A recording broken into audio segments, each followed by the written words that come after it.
Oh,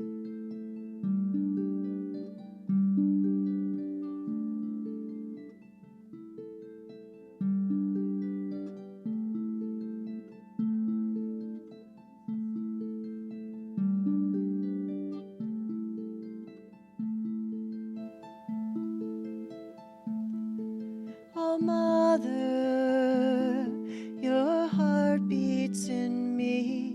Oh, Father, your breath I breathe, little children. Your hand I hold, brothers and sisters, together we grow.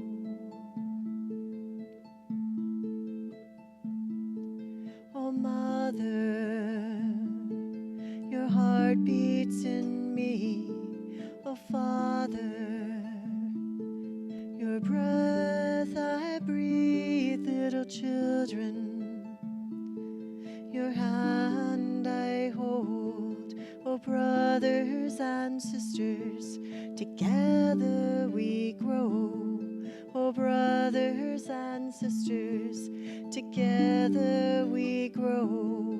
Oh, brothers and sisters, together we grow. Oh, brothers and sisters, together we grow.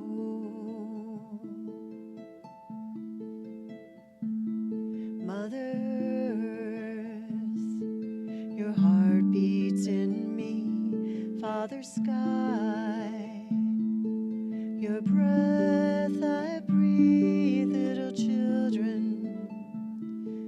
Your hand I hold. Oh, brothers and sisters, together we grow. Mother Earth, your heart beats in me. Father Sky, your breath I breathe, little children. Your hand I hold. Oh, brothers and sisters, together we grow. Oh, Mother, your heart beats in me. Oh, Father, your breath I breathe, little children. Your hand I hold. Oh, brothers and sisters, together we grow. Oh, brothers and sisters, together we grow. Oh, brothers and sisters, together we grow. Brothers and sisters, together we grow.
Seek and understand the path of peace.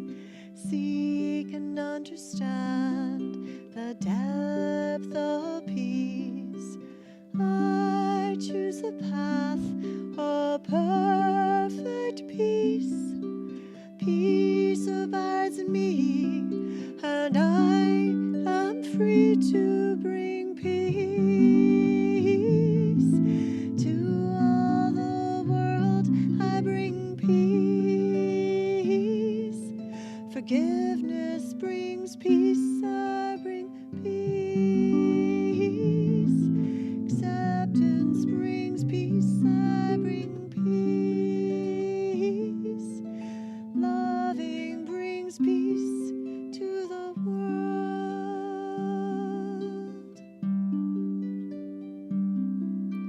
Seek and understand the path of peace. Seek and understand the depth of peace. I choose a path of perfect peace. Peace abides in me, and I am free to bring peace to all the world. I bring peace to all the world. I bring peace to all the world. I bring peace to all the world. I bring peace. Forgiveness brings peace. I bring peace. Acceptance brings peace. I bring peace. Loving brings peace. I bring peace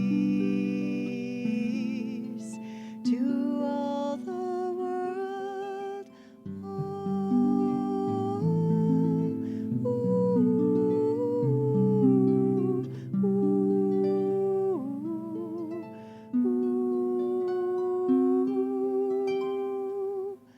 I bring peace.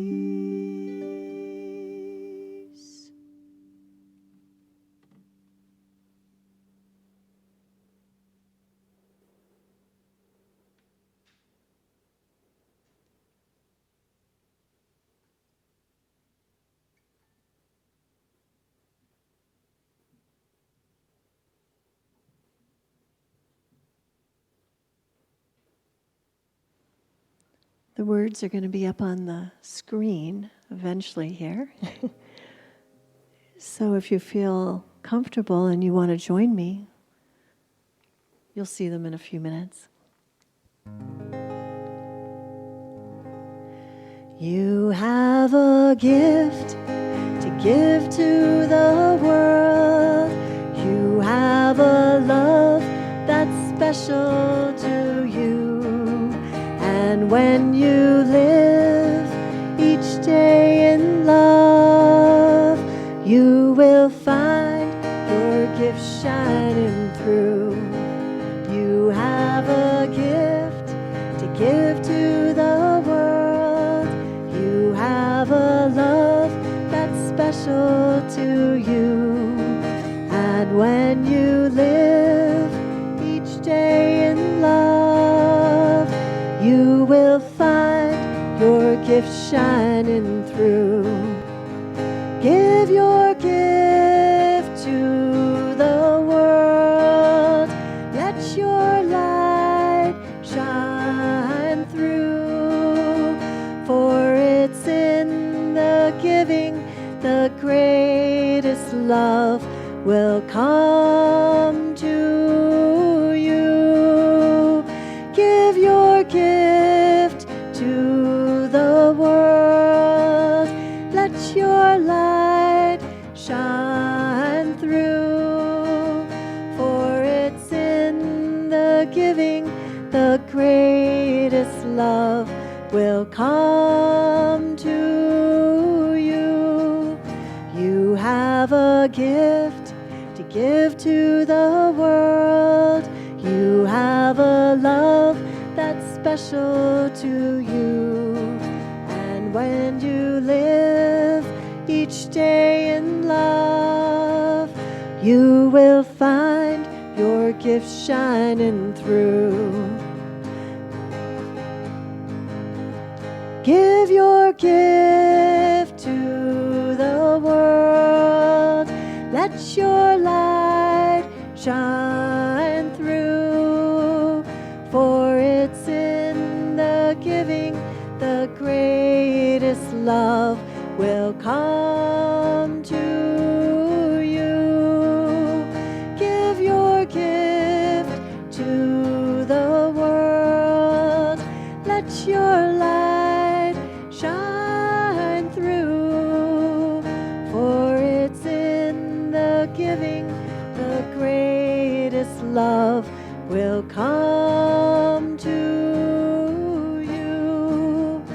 You have a gift to give to the world.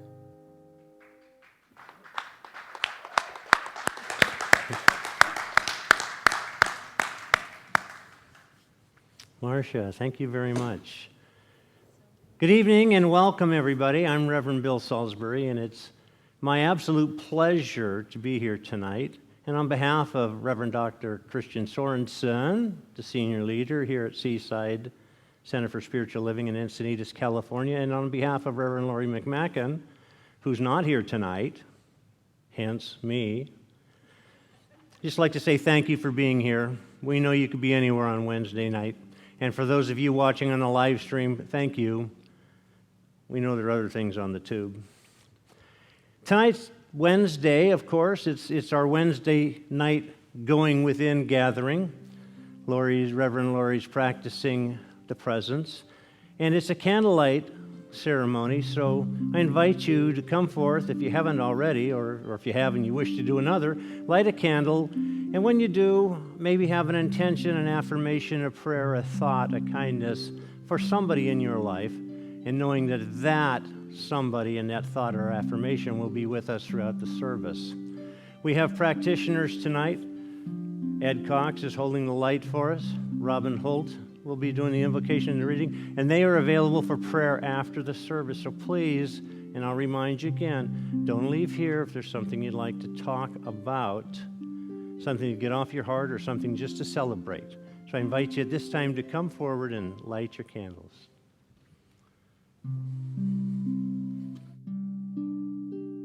Surrounds us. This is the light of God and the angels. Gold light surrounds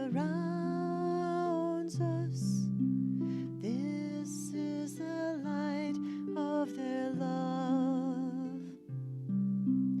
Gold light surrounds us. This is the light of God and the angels. Gold light surrounds us. This is the light of their love. Gold light surrounds us.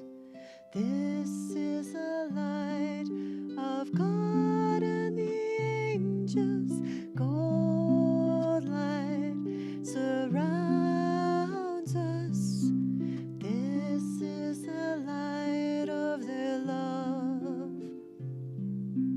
Gold light surrounds us. This is the light of God and the angels. Gold light surrounds us.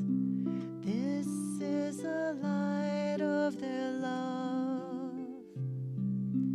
Gold light surrounds us. This is the light of their love. Oh, very nice. Marcia Jen, ladies and gentlemen.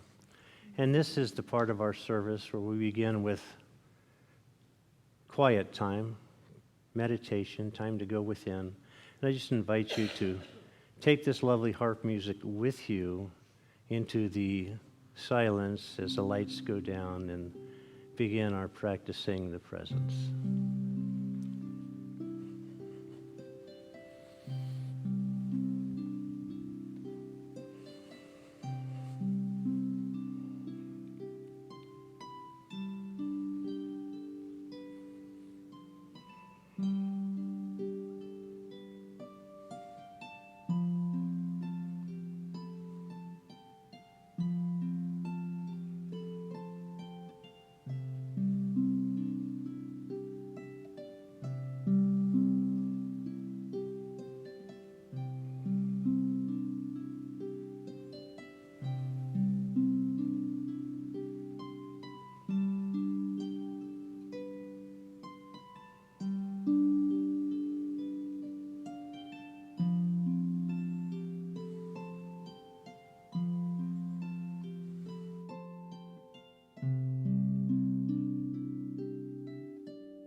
So, as we stay in this beautiful stillness, I know that I am perfection and wholeness, and that this is the truth of my being. For I know that here, right here, in this place, Spirit is, God is, goodness is. For there is no place that God is not. There is one power and one presence, and it moves in and through each and every one of us. And so as I know that that is the truth, I know that this service unfolds in its divine right order, and that the words that are said by Reverend Bill and everything that unfolds is for the highest and greatest good of each person here. And I'm grateful for all of the people who come together in community to bring this service together. And for each one of you present here tonight, I know that you are in the perfect right place. And so I simply let go and let God, and so it is. Good evening, everyone. My name is Robin Holt. I'm a practitioner here at Seaside and a ministerial intern. And it's my great joy to be here to be assisting Reverend Bill. And my reading tonight is a poem by Rumi. Reverend Bill's going to be talking tonight about our oneness and the connection of us all. And I thought that this was an appropriate poem. It's by Rumi and it's called Say I Am You. I am dust particles in sunlight. I am the round sun. To the bits of dust I say, stay. To the sun, keep moving. I am morning mist and the breathing of evening. I am wind in the top of a grove and surf on the cliff. Mast, rudder, helmsman, and keel. I am also the coral reef they founder on. I am a tree with a trained parrot in its branches. Silence, thought, and voice. The musical air coming through a flute, a spark off a stone, a flickering in metal. Both candle and the moth, crazy around it. Rose and nightingale lost in the fragrance. I am all orders of being, the circling galaxy, the evolutionary intelligence, the lift and the falling away. What is and what is not, you who know Jalaluddin, you are the one in all. Say who I am, say I am you.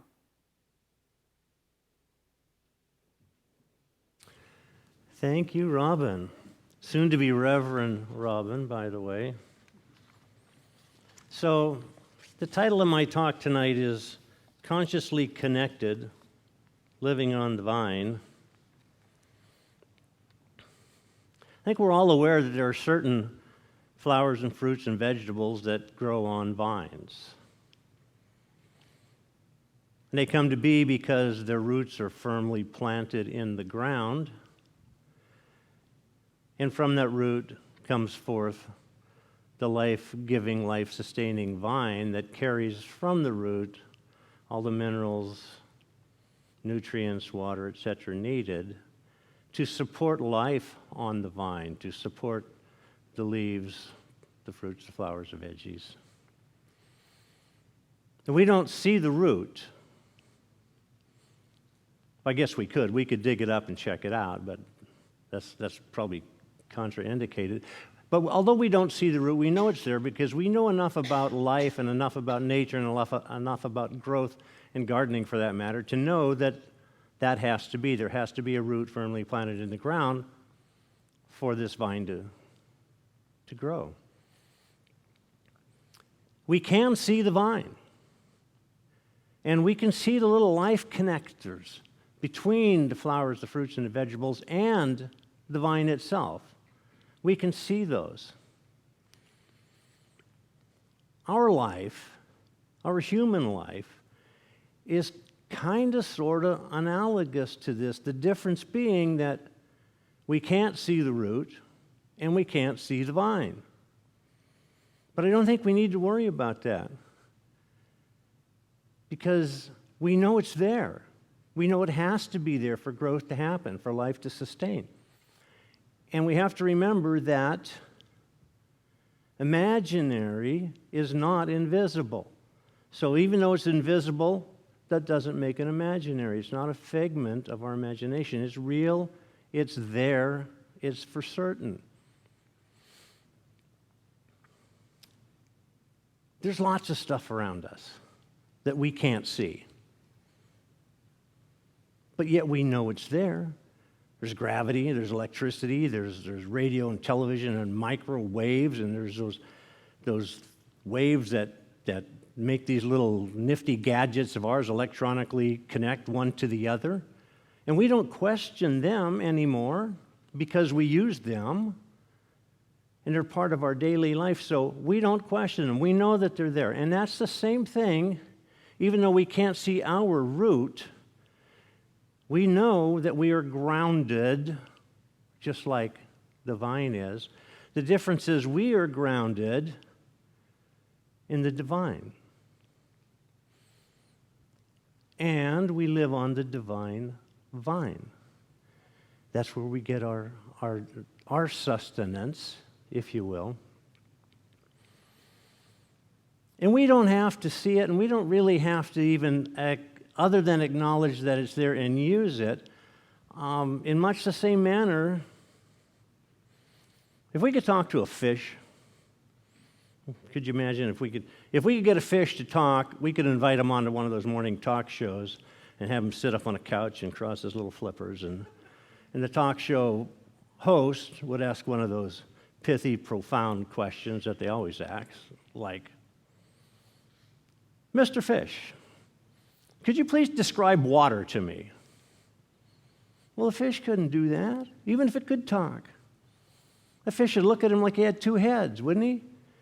Because a fish doesn't know anything about water. It's immersed in it, it lives in it, it moves and breathes and has its being in it, but it doesn't really see it any more than we see that divinity that's all around us, that consciousness within which we move and breathe and have our being.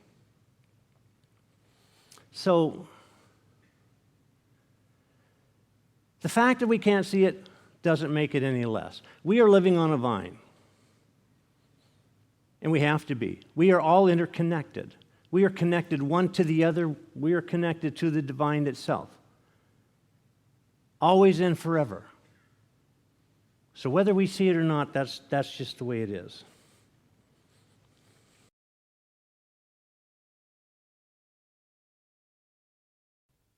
We can't describe this divinity, really? Can we? We try sometimes. Can you describe God?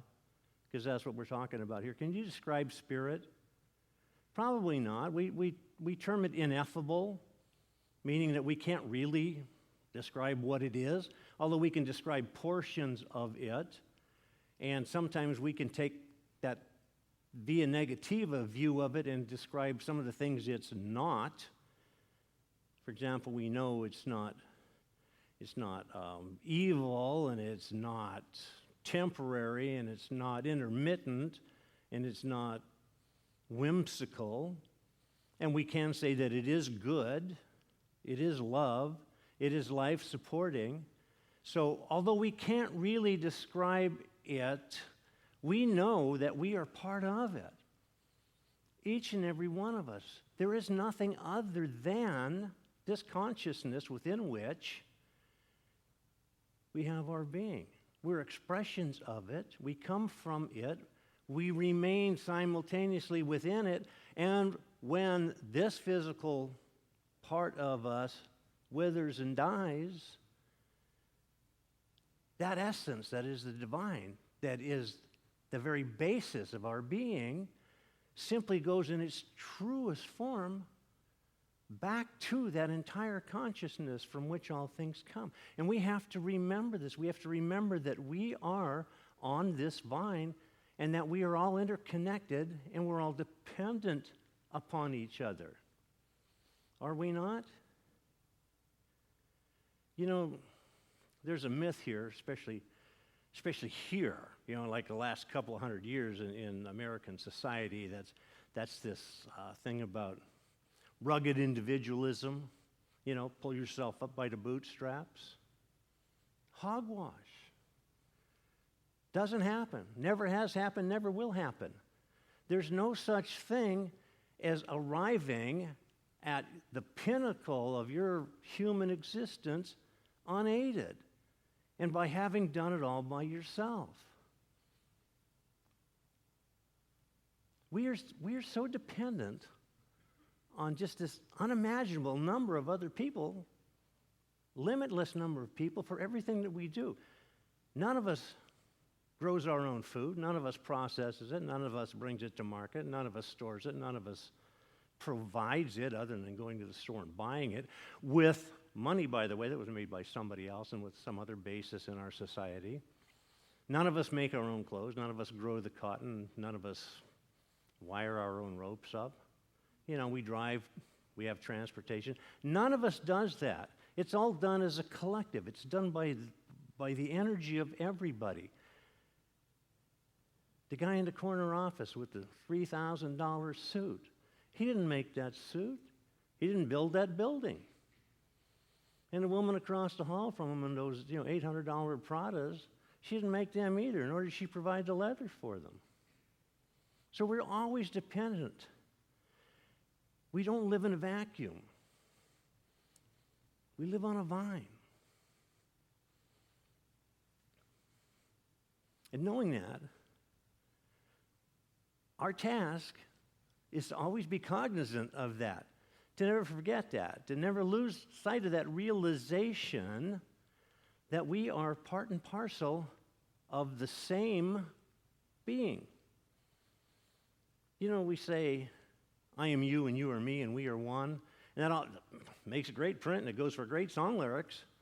But it goes way beyond that. That's not the extent of it. That's not the whole of it. We are individualized expressions. It's true. We are God seeing as us. And as such, it's nice that we all see a little bit differently, so we all give a little bit different perspective. But that doesn't remove us from that connection that is ours at base. And a lot of people, mature believers, realize and recognize this, but still there are people who seek outside of themselves that love, acceptance, that truth of themselves that no someone outside of themselves could ever possibly bring to them, because that's only within. We can only find love, acceptance, happiness, joy, truth, beauty, all the God qualities that we talk about. We can only find them within. They're not out there. We don't need someone else to bring them to us. But we can't enjoy them at all if we don't realize and remember that we're part of the vine. There's a lot of things you couldn't experience if you lived up in the mountains all by yourself, or in Tibet on a hill where you didn't have all the things we have and all the people to commune with. And that too, sometimes we get to thinking that religion, as it were, is attendance. It's belonging. It's coming to a Sunday service every week. It's being kind of part of that Sunday morning holy huddle where we get together for an hour, hour and a half, and we commune and we talk to each other and we feel great about each other and we walk out kind of walking on air as we leave. And then we go back to the rat race until next Sunday. But what we're going back to is we're going back to separateness. We're going back to otherness. We're going back to losing sight of the fact that we're on that vine and that we're all interconnected. It's not a Sunday thing. It's an all-day, everyday thing. And the way we get to commune all the time is by our spiritual practice of daily prayer. We do have that daily practice, right? I laugh at sometimes you hear somebody say, I don't believe in prayer. I never pray. I wouldn't do that. That's like, tooth fairy stuff, Santa Claus stuff. But the fact is, that person prays every minute of every day of his or her life. Because every thought we have is a prayer. We all know the song, thoughts are things, and your thoughts are prayers, be careful what you're thinking. And again, it's great song lyric, but it's true. We are always praying, whether we're religious or whether we're spiritual or whether we're not, it's still going on within us. Michael Bernard Beckwith likes to say, you think you can hide your deepest secrets? Can you hide them? You can't hide them from me, he says, because I can look at you, I can look at your world and tell you exactly what they are. Because they're what's out picturing around you. The life that you're immersed in is a direct result of your feelings and beliefs and your thoughts, and they're all intertangled such that they're just inexplicably bound up with each other, and what you think turns out to be how you live and what you do.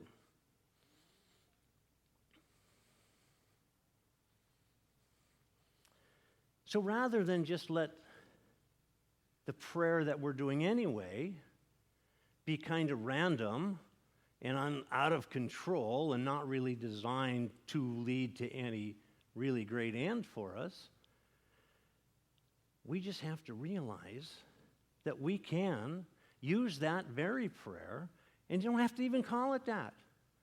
You can call that will or intention or whatever you want. I'm designing my own life, and I'm doing it on purpose. You don't have to say I'm praying my life into being. But the prayer is always going on.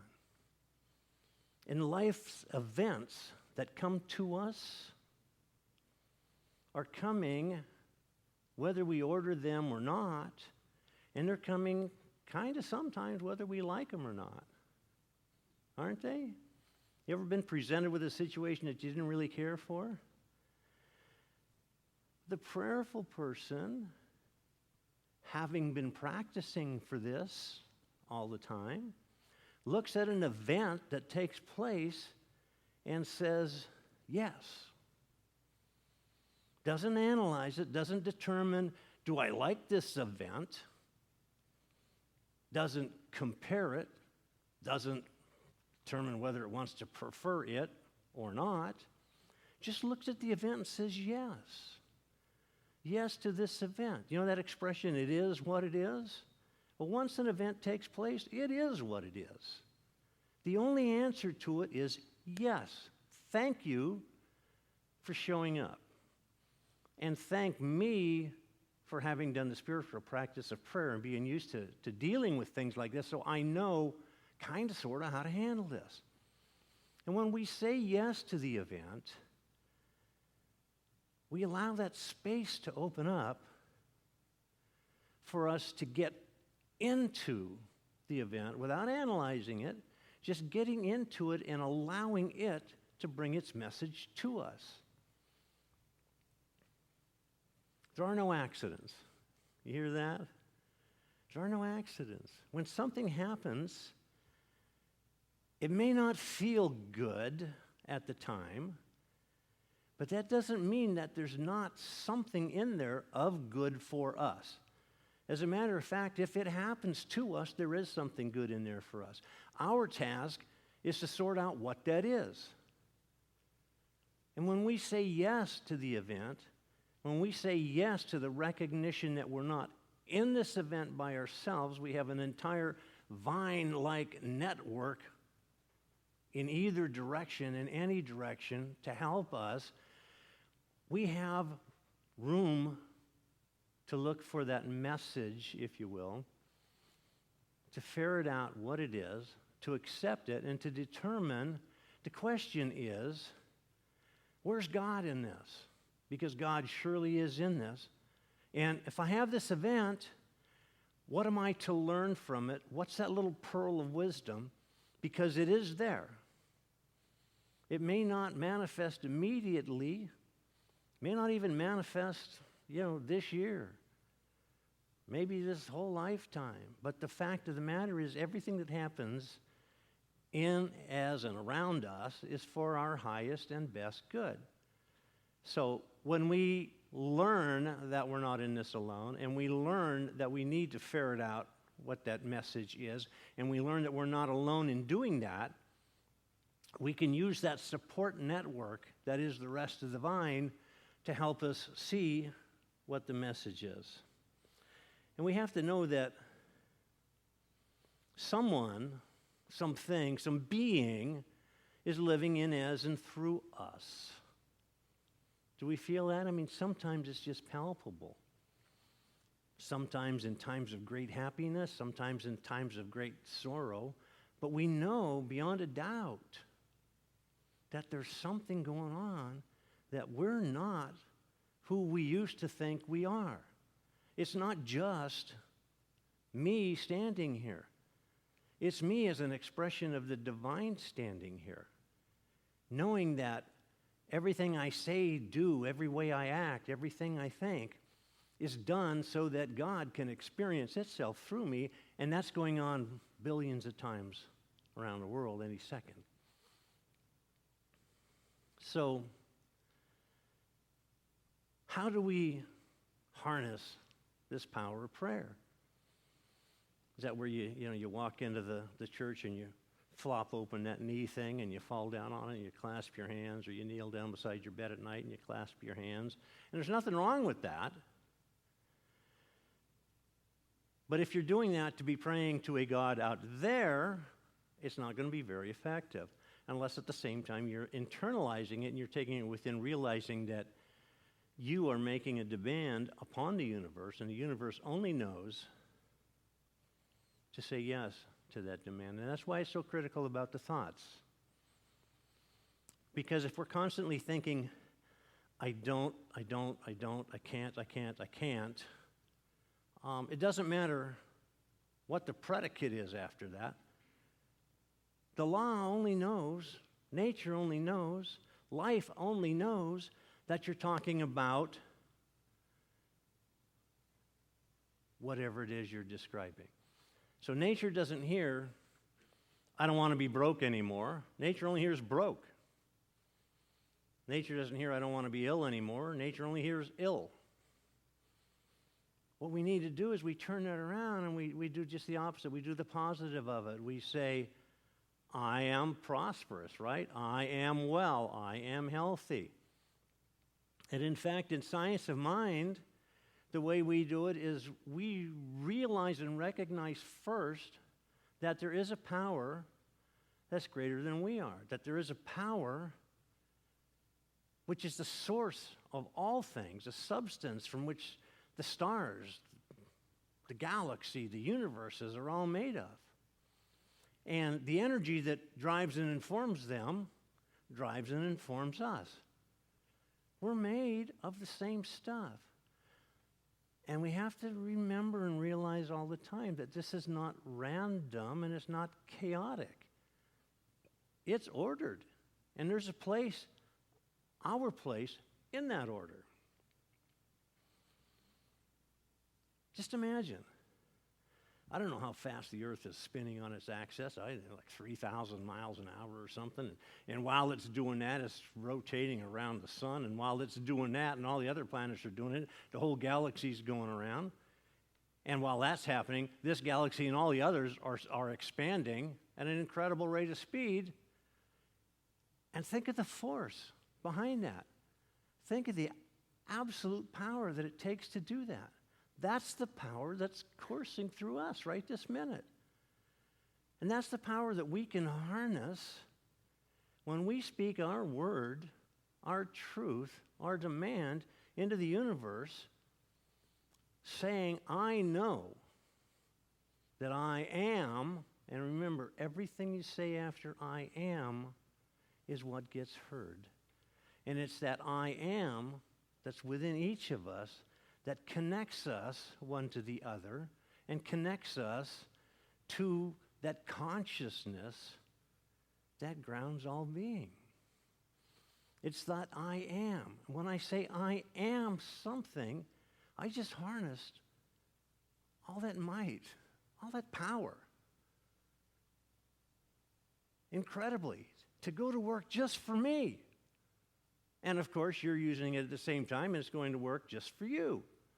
Multiply that times 1 billion times, and still we haven't touched, we haven't even scratched the surface of 1/1,000,000th of 1% of the power there is. But it's all ours. It's ours as long as we are remaining on the vine. What happens when something falls off the vine? It withers, it dies, certainly doesn't look very good. But as long as it stays on and receives that life-sustaining, growth-sustaining, loving mentality, that feeling, that oneness, that godliness that is at heart of all of us, everything's great. That's why we're meant to be there. So whether we see it or not, that's just the way it works.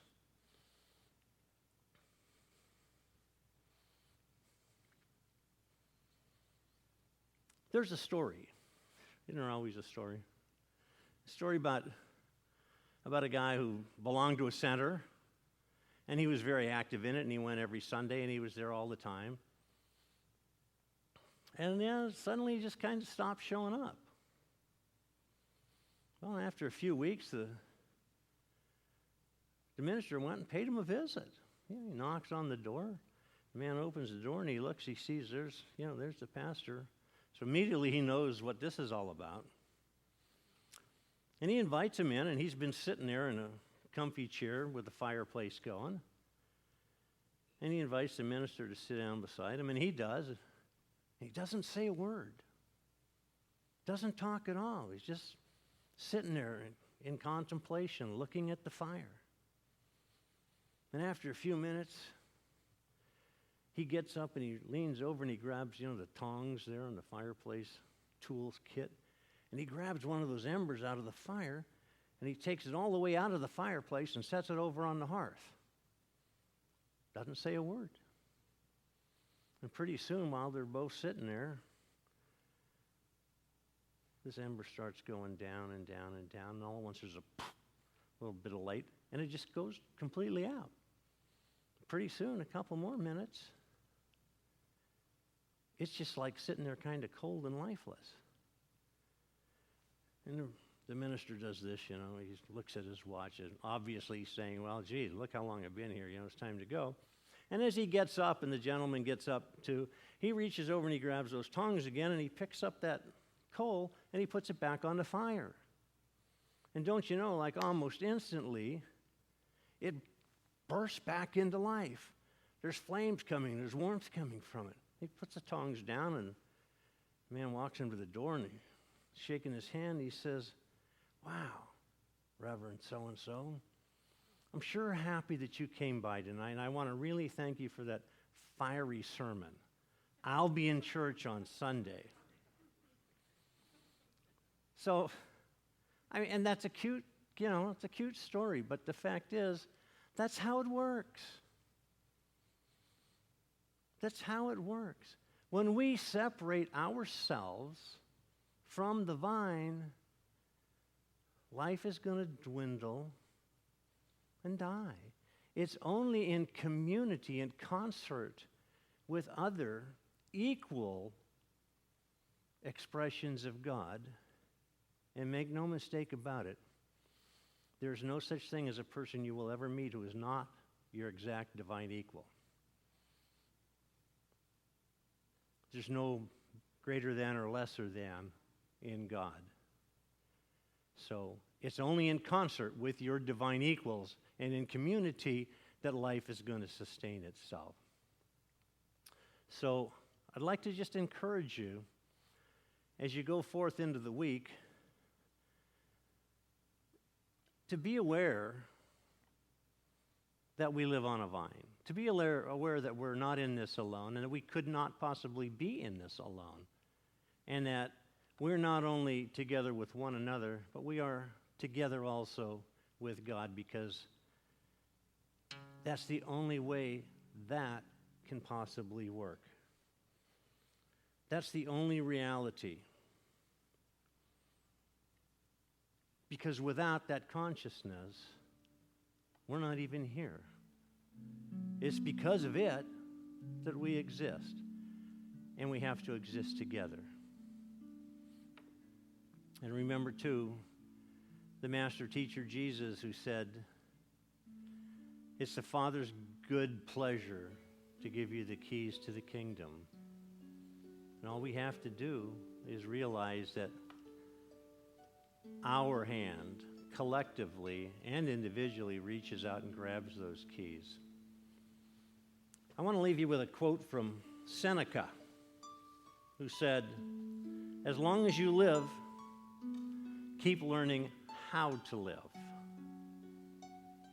Thank you. Namaste.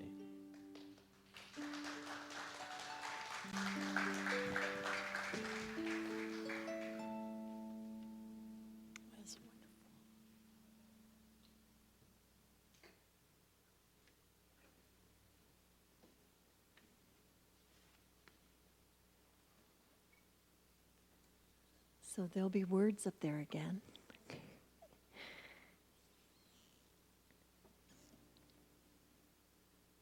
Thank you, Bill. That was wonderful.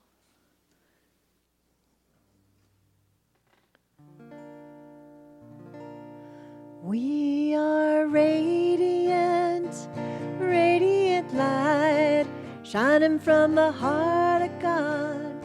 We are radiant, radiant light, shining with a heart of love. We are radiant, radiant light, shining with a heart of love. We are radiant, radiant light, shining with a heart of love. Walk in your light, let it shine so bright that you heal everyone with your love. Oh, walk in your light, let it shine so bright that you heal everyone with your love. Oh, walk in your light, let it shine so bright that you heal everyone with your love. Oh, walk in your light, let it shine so bright that you heal everyone with your love. We are radiant, radiant light, shining with a heart of love. We are radiant, radiant light, shining with a heart of love. We are radiant, radiant light, shining with a heart of love. We are radiant, radiant light, shining with a heart of love. Walk in your light, let it shine so bright that you heal everyone with your love. Oh, walk in your light, let it shine so bright that you heal everyone with your love. Oh, walk in your light, let it shine so bright that you heal everyone with your love. Oh, walk in your light, let it shine so bright that you heal everyone with your love. We are radiant, radiant light, shining with the heart of love.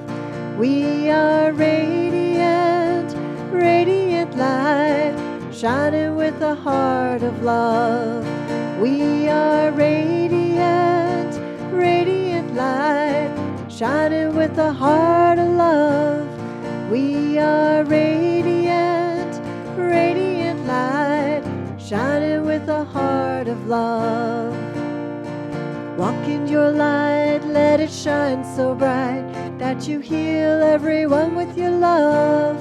Oh, walk in your light, let it shine so bright that you heal everyone with your love. Oh, walk in your light, let it shine so bright that you heal everyone with your love. Oh, walk in your light, let it shine so bright that you heal everyone with your love.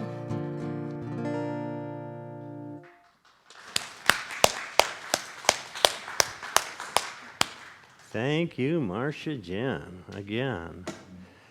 So this is that time of our service when we have an opportunity to give a little back to our spiritual community, knowing that the good that goes forth from the funds received, from the financial energy that becomes devoted to Seaside Center for Spiritual Living, these funds go forth to sustain not only this spiritual community, but also the community at large and the many, many, many ministries that go forth from here.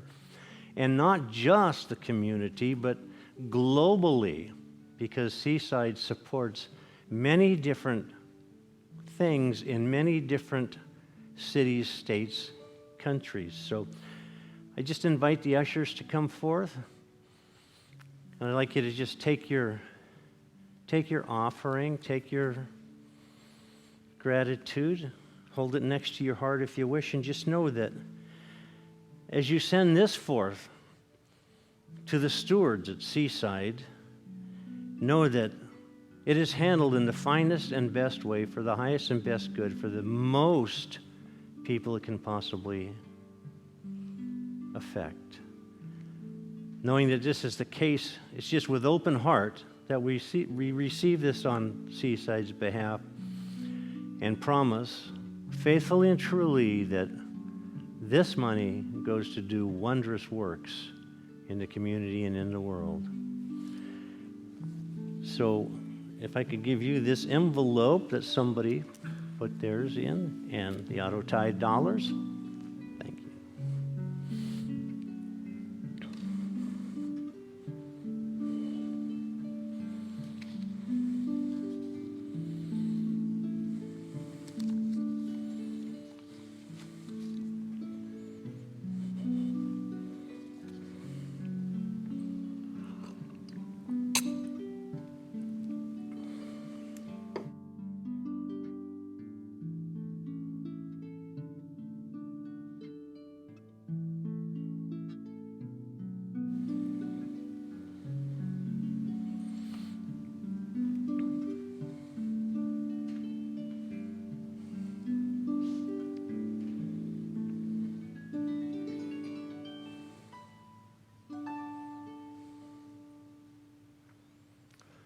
Oh, thank you. And for those of you who noticed that we didn't do the prosperity affirmation on the screen, it's because I'm used to being in a place where we do that afterwards.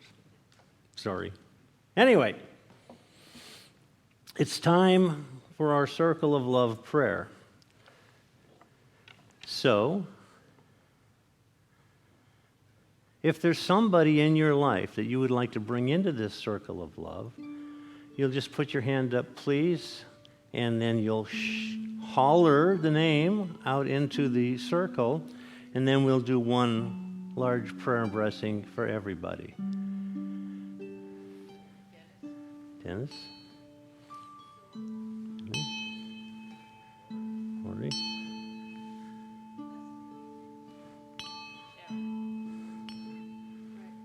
Chris? Brad and Jessica? Phil?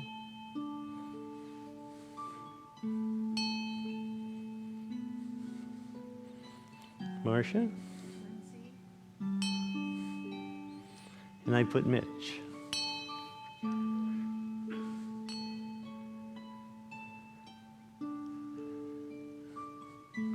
Are we good? So, let's just know that for each of these names that was brought into the circle, and for those names that were thought and not brought into the circle, and for those that may be thought of and brought into this circle later, just know that there is no time in the mind of God that these names all fall into this circle. And the wholeness, the perfection, the divinity of each is now and always assured. The circle of love is complete within me. It comprehends all, it includes all, it binds all together with cords of everlasting unity. I can neither depart from its presence nor can I wander from its care. And as I know this is the truth for me, I know it is the truth also for all others, those here, those not here. And knowing that this heart of God, within which we place these names for the entrustment and the love, has no boundaries. It has no circumference. It is eternal, it is infinite, it goes forever and ever and always. And that within this circle, each of us is held tightly, closely, held in truth and perfection. Knowing this is the case, I just give great thanks for this. I give great thanks that all are nestled safely and securely in the loving heart of God. I give great thanks for this. And as I do, I just release this word, knowing that it is already so, and so it is.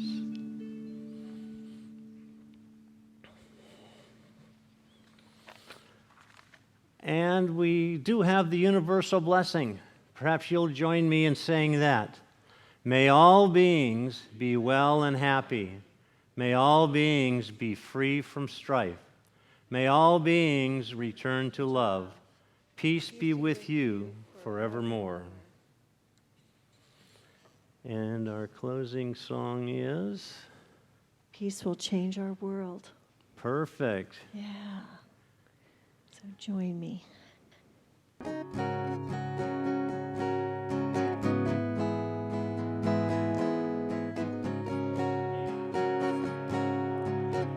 Let your hearts fill with peace from the angels who love our world.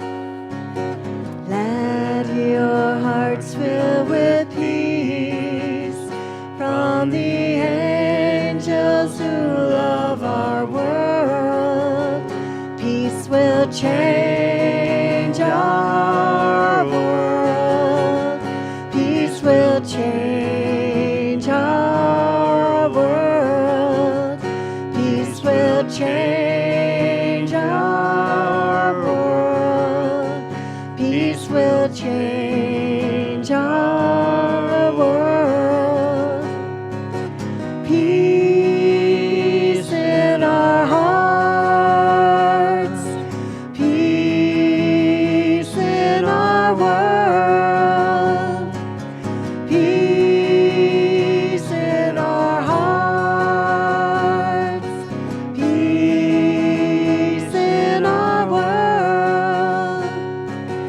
Let your hearts fill with peace from the angels who love our world. Let your hearts fill with peace from the angels who love our world. Peace will change our world. Peace will change our world. Peace will change our world. Peace will change our world.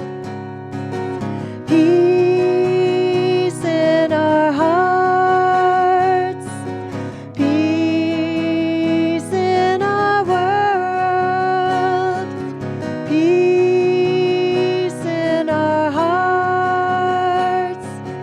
Peace in our world. In our world.